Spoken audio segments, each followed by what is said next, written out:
Welcome to Papa's Workshop. Over the past few weeks, I've been working on a dining room table for my son. And rather than do just one build video that just goes from beginning to end, I have created a number of smaller videos that show some specific techniques to be able to help in building such a project.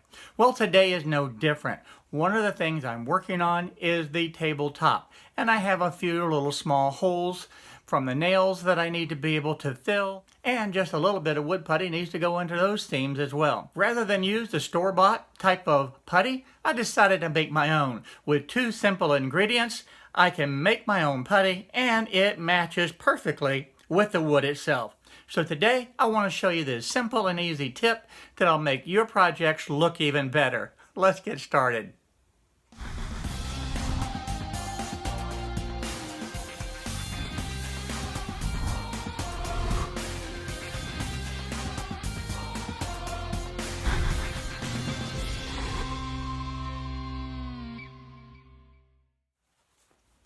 Down in the description below, I'm going to put a link to each of the videos that I have shared with you on the building of this dining room table.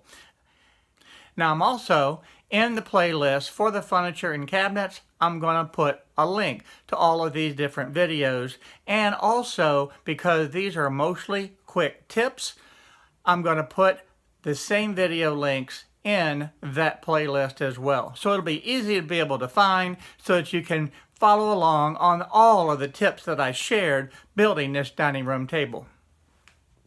Now, the top of this table consists of a 3/4 inch piece of plywood with this premium pine, and basically this is 10 5/8 inches wide, and there's 4 of them. The nice thing about it is you really can barely see the seams, and that's before I do any work. Now, these boards were glued and nailed onto the 3/4 inch plywood, and then it was trimmed with a flush trim bit just to be able to get it perfectly smooth and even to the plywood below.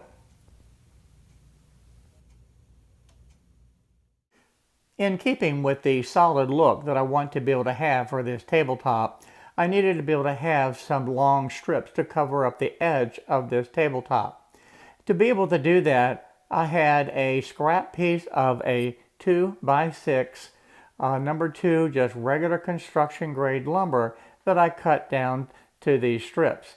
Now, these strips, I actually started out cutting these about an inch or about 1/8 of an inch wide. Didn't really matter what, but I wanted to be able to work with a smaller, more manageable piece of wood. Once I had these strips cut on the wider portion, then I reset the table saw and I cut these strips back to the 3/4 inches wide by the length that I need for the tabletop. Now, this tabletop overall is 44 inches wide and 90 inches long. This is not a small table at all. But doing it this way gave me more control over these thin strips rather than trying to manhandle a great big 2x6 to be able to cut it. To attach these strips of wood to the tabletop, I simply glued and nailed them in position. Nothing fancy about this. Of course, I used the 45-degree Mitre to be able to do the corners. From there, it was time to sand. Now, I'm using a finishing sander because that's really all that was necessary. I did have a couple of high spots that I used to block plane, but for the most part, this is the method that I used to be able to smooth down all of the surfaces of this tabletop. I want to show you a close-up of the after sanding, and this is what it looks like. Now, it has a nice sharp edge at this point, and I have not used any of the wood filler at this point. You can see that there's really very little that's actually going to be needed. But I wanted to show you this step and how it looked before I did the wood filling and the finish up this top. In the trim router, I have placed a 45-degree chamfering bit. Now, as with everything else, and you've seen me do this over and over, I do a test cut to make sure that the depth is correct and it's exactly the way that I want it to be. So from there, once that is done, then I'll actually start cutting the chamfer onto the tabletop. You don't get a second chance at that. If something was wrong, I'd rather mess up that test piece than this tabletop. Now, one of the things that you'll see me do as I cut this chamfer is I back up and recut the same area. The reason that I do that is this is really soft wood and it's real easy to be able to tear out some of that wood. And it's easier to be able to cut a shallow cut and then come back and cut a final cut on it. And it gives a much cleaner, smoother finish that way. So you don't have to take the entire cut at one time. On cutting these corners, it's important to be able to take your time. This has a very sharp edge and I want to be able to maintain that edge. And to be able to do that, I'm going to take small cuts at a time and then come back and smooth it to get that last final cut. And it creates a very sharp, really polished edge that's going to need very little sanding. Here's a close-up look at one of the corners. And this is before any sanding at all. This is just the router cut. I want to give you a different perspective on the cutting of the corner because this is really the most important part. The first thing that I do is, again, shallow cuts. I'm not doing a full depth here, trying to take out all of the wood at once. I'm also rounding the corner to be able to start shaping that. And then is when I come back and get that final pass to be able to have it where it really cleans up that edge. Take your time on the corners because you don't want to damage them. Then to cut the long part of the table, it actually goes very easy. Again, I'm taking the shallow cuts, I back up and cut it and then come back for that final pass.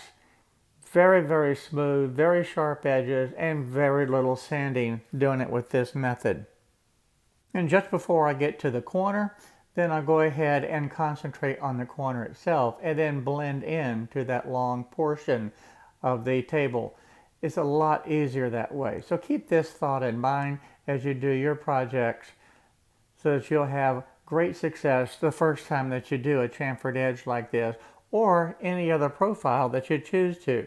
This is just one profile that you could use, but there's any number of different methods and different profiles that you could use. There's only two ingredients that you need. And the first thing is go to your sander and collect the sawdust. And the next ingredient is going to be shellac.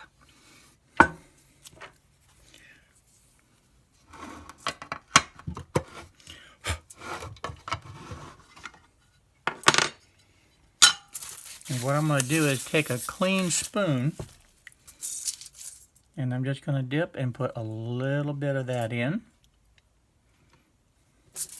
and then mix it up. And you want to create a paste. If it's too moist, just add a little bit more of the sawdust. If it's too dry, then add some more shellac. That's really as simple as it gets. And when this dries, it's going to be the exact color that you need for your project.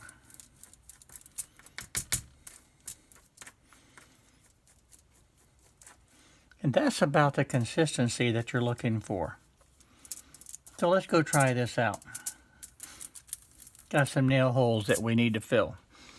So there's the consistency. What's nice about this just slips right into the hole just like any other putty. But you have the satisfaction of knowing that this is the exact color of the project that you're working on. And when this dries, it seals in that hole and it will be a perfect match. There you go.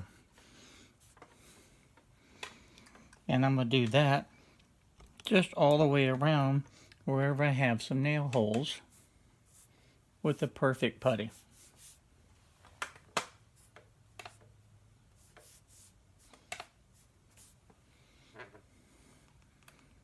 And the nice thing about it, when you're done, cleanup is real easy.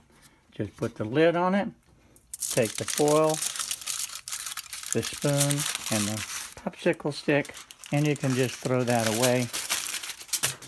and your cleanup is finished. Not bad. This is a great little tip that I hope you can use in your shop. Now to see the results. And we've got a really close-up view here, and you can barely see the nail holes, and the edge there looks perfect. And if I pull back just a little bit, showing you the entire edge, these nail holes practically disappear. And with the stain that we're going to put on it, you will not see these nail holes at all. This is a great putty that matches exactly the way it needs to, and it works great. So this tabletop is now finished. All I need to be able to do is just dust it off a little bit and get it stained. Here's one last look at the entire tabletop before it gets stained. Guys, you tell me. I think this looks great. I think it's going to stain up really good, and this will finish the table itself. Hi everyone, thank you for watching my video today. If you like the video, please go ahead and hit the subscribe button down below and the little bell next to it so you'll be notified on the different videos that I upload. Also check out the videos over here to be able to stay up to date on the happenings in my shop. So again, thank you for watching my videos.